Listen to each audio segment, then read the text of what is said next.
So we're going all the way up there. So, let me get up there. Everything's tiny. Check to see if the door is locked. Yeah. Awesome. I just want to know what's inside. The door pulls open easily, and when you do, you hear the sound of a counterweight dropping. Oh, fuck. As you pull it open, and a flammable substance resembling alchemist's fire pours from 8 spouts that you only just now noticed up around the glowering dwarf. So the mean-looking dwarf suddenly spits alchemist fire at you. I need everyone within 15 feet of the door, so I'm going to go ahead and make that right now. I was up there. Were you? Okay. Well, because I said I was checking it. Yeah, you're right. Hold on, I'm trying to hit the check mark, but it's not doing it. Oh, because I'm doing the thing. So there's 15 feet right there. Yeah. I would be right next to the door because I was checking it. At the dwarf, so I'm definitely going to take this. Awesome. So you're going to go ahead and make a DC 10 I don't think it's dexterity fair to save. make Calder do it, since Jeff wouldn't have played. That's fair. And since he's not here, that's fine. However, I am going to make the zombie roll. Yeah. Yes, that's fair. Okay, that's all fine. Dex check. Yeah, this is a dex save specifically. Dex save. You're looking for a 10? Oh, fuck me. No. This trap might. And then the zombie. That's weird. Is this the first damage I'll ever take? The zombie will actually pass. Okay, so if you failed, you take 13 points of fire damage. Yikes. And you're on fire. Fuck. I'm gonna need you to make that save again in a second. Does Swoops have to make the save because Swoops is on me? Yes. Swoops has to make the save as well.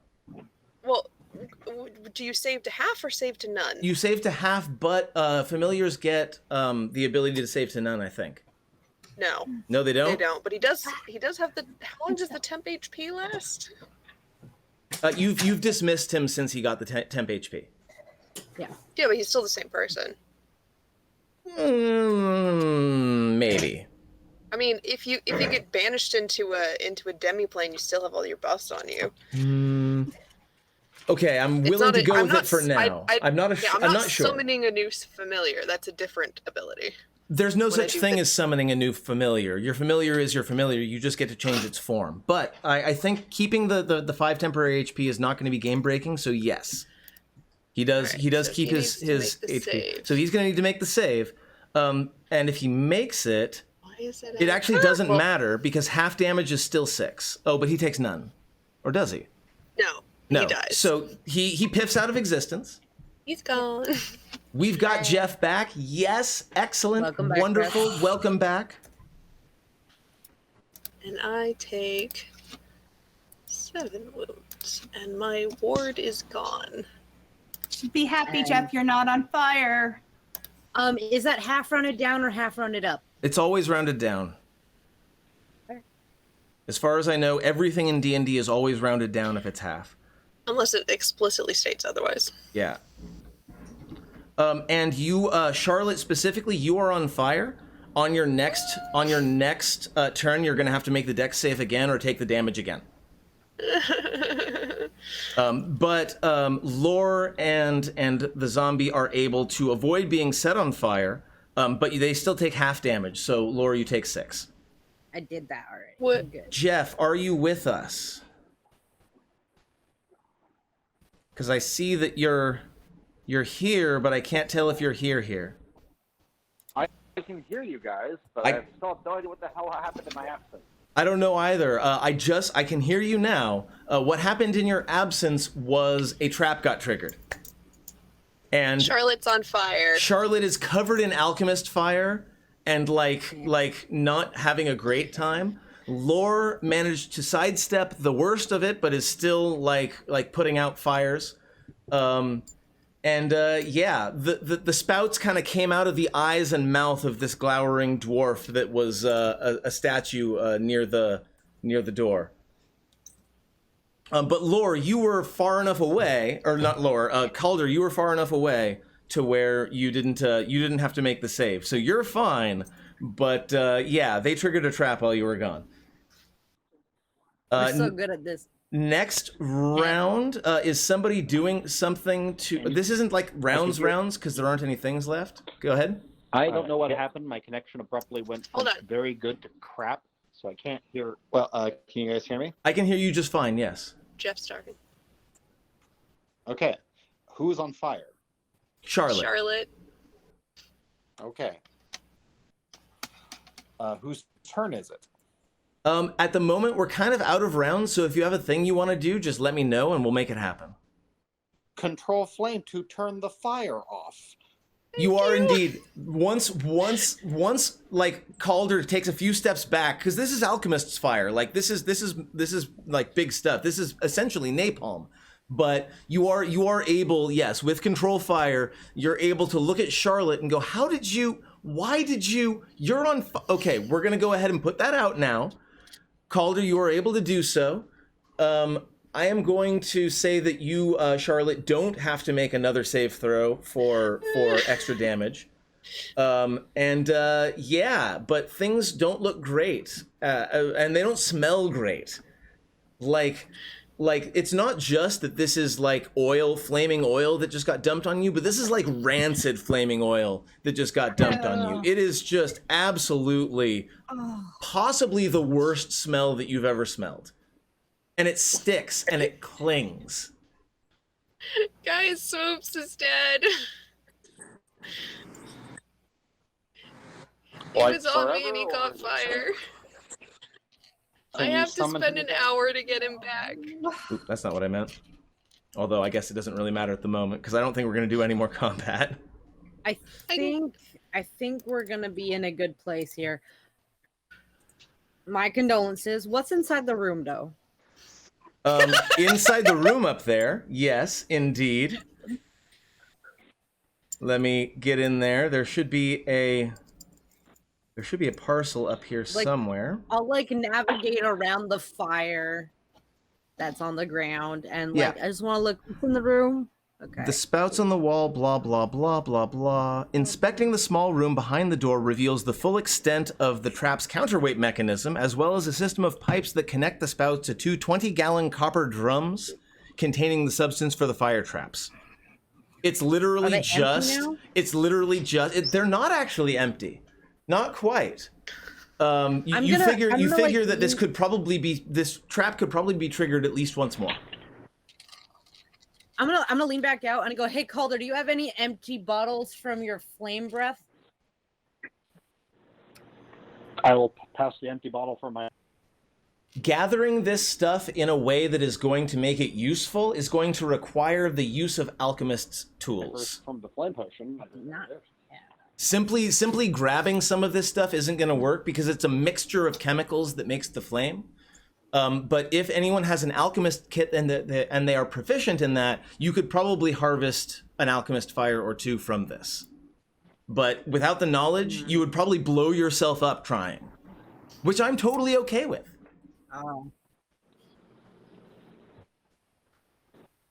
Oh, and by the way, you hear orcs giggling on the other side of the pile of boxes. I call out a "fuck you" in Orcish. And in fact, you note that now that you're close to them, you note that the skeletons near you are orcish in nature. Like these orc skeletons, now that you're looking at them, and Em, you're next.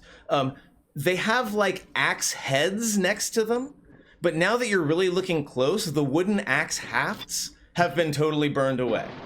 Em, what were you gonna say? Okay, so I'm gonna do a quick look at this mechanic-y stuff, and I understand that I'm in other lore mode. I'm gonna look at the mechanics of it and go, okay, can I disconnect the piping and move the trap? No, the trap is 100% immobile, I'm afraid. Okay, well this is boring. I'm done. So, At this point, I imagine everyone is heading down. I'm hearing a lot of noise coming from Jeff. Or I was. Now I'm not. Are we all heading down the giant stairs at the moment? Is that the next thing? Yeah. I come over to Charlotte and I'm like, drink your drink. I'm sorry you stink. You can use me as your eyes. Are you trained to guide someone who's blind? Do you have a choice? I can manage. Okay, come on. Let's just go. We got stuff to do. I'll grab Lore's arm. I'll take a potion of healing while I rude. So while I do the thing that I did in college. Let's see. One sec. Ooh.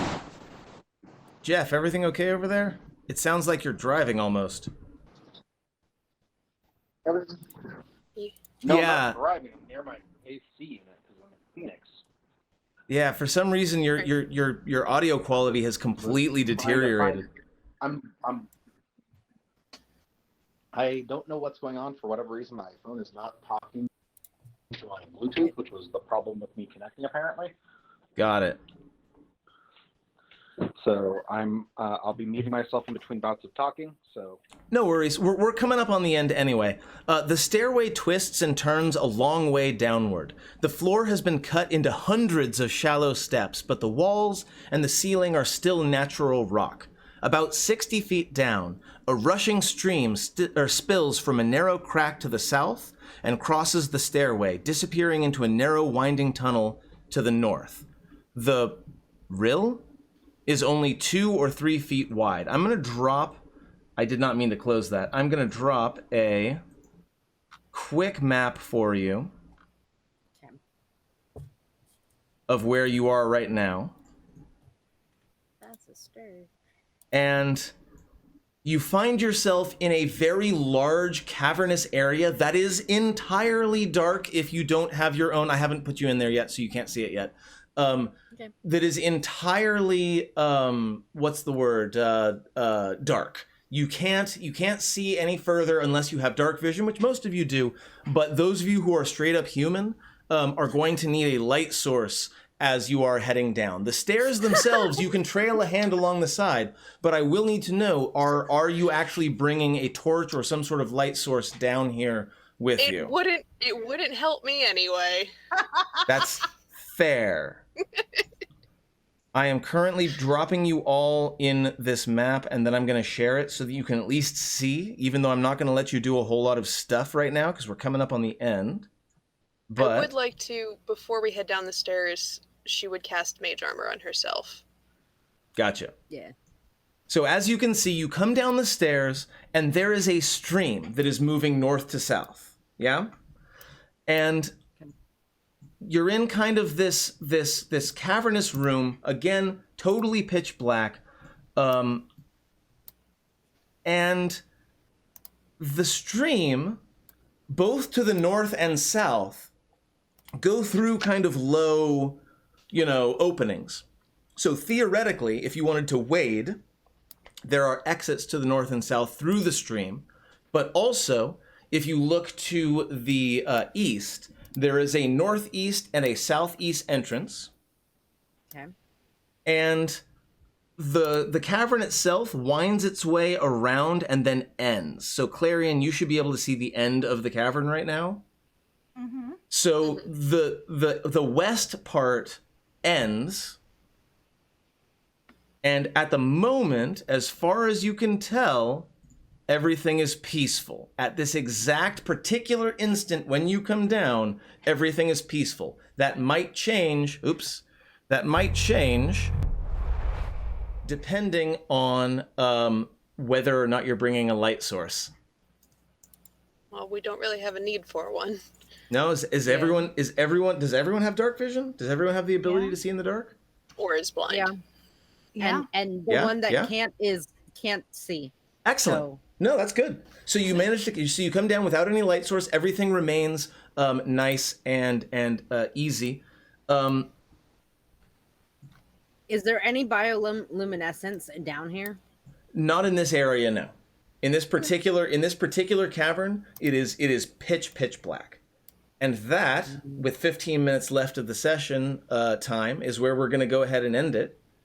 And hopefully Jeff will be able to reconnect at some point for the last little bit. But I hope you had a great time. Welcome to the Glitterheim, which is the name of the second level of this dungeon that you managed to find your way to.